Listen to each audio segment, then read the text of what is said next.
Welcome to Ecclesia Principles, a biblical strategy for believers to engage in God's design for government with Ray Eppard.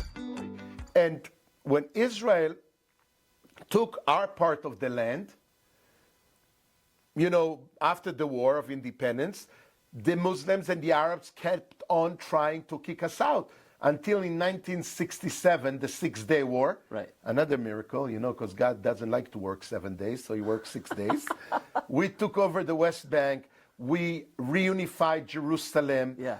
We took Golan Heights. We took the Sinai Peninsula.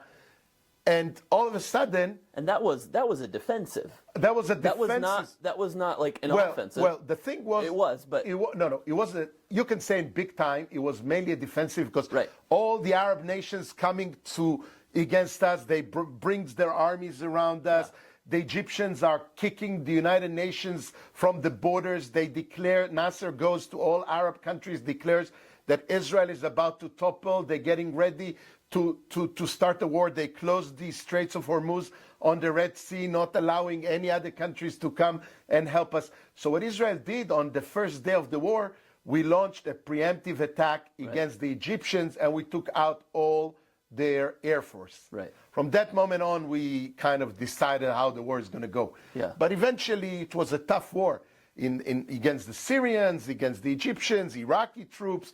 Many nations came to support the enemies of Israel. Right. The Jordanians, of course, but we got this part of the land, and Jordanian flee and run away from that land. Yeah. So Israel didn't want them to run away.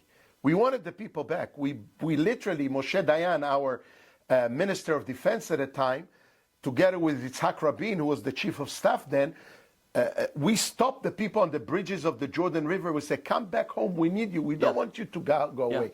We lived with you, we want you back. We don't want you to run away. We even, after liberating the Temple Mount, the dream that Jewish people prayed and yearned for 2,000 years to have the Temple Mount once again in our hands, we gave it to the Waqf, to a committee of Jordanians and Palestinians. Until today, they run the business on the Temple Mount. Right. Jews and Christians cannot go and pray on the mountain. Which is wild to me. Cannot. But that you see a lot of this movement shifting, and even this year, like hearing you talk about how that 6-day war was, a preemptive defensive in a sense. Yes. Like this year, since we spoke last time, I've seen, in my opinion, and I stand in, I know Pastor Ray is in this place too, where we agree with a peace through strength, foreign policy.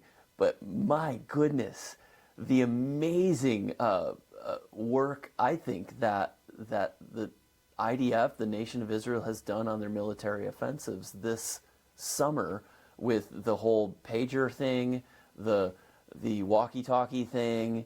I mean, wow! Like it, and they say, a lot of the big, I see a lot of the humanitarian conversation on the left is always geared towards the people in Gaza, and it is the saddest thing in the world to see. And yet, holding Hamas accountable would be the better strategy. Finishing a war quicker would be the better strategy. Getting the hostages out would be a better strategy. And so to me, I see these offensives as really a great job. I see a lot of the ways that Israel has handled going into places like Rafah and targeting, militants and actually not killing as many civilians as they probably could. How do you grapple with all that when you're talking to other people? How do you communicate? This is really hard. You pinpointed the hardest thing. The hardest thing, because let me tell you, the world is so biased and listening to the false narratives of the Hamas Ministry of Health. How can you even trust their numbers? Yeah. This is a terror organization.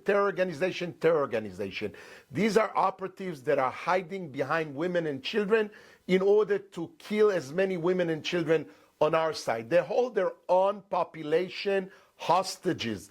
They install their military centers and headquarters underneath hospitals, kindergartens, schools, UN camps, areas that Israel designated to be refuge and escape areas for the poor population of Gaza, are used by their operatives disguising themselves as non-militants, and they use these people as human shields. Right. And Israel is, you speak about humanitarian, Israel is the most humanitarian military in the world. They are, Where and they've shown it in by the percentage, world too. have you ever heard about an army that drops pamphlets and maps and hour schedules and times and when they're going to attack and what they're going to attack and where is the free zone and where is the safe zone before they do that?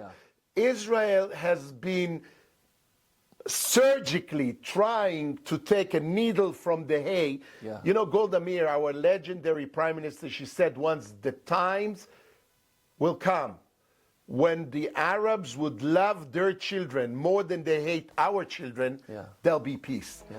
You've been listening to Ecclesia Principles with Ray Eppard. Follow us on YouTube and Facebook on our Ray Eppard pages. This program was brought to you by Victory Worship Center and World Outreach. Services Sunday 9 o'clock and 11 o'clock, 200 Hammond Lane, Stanton, Virginia.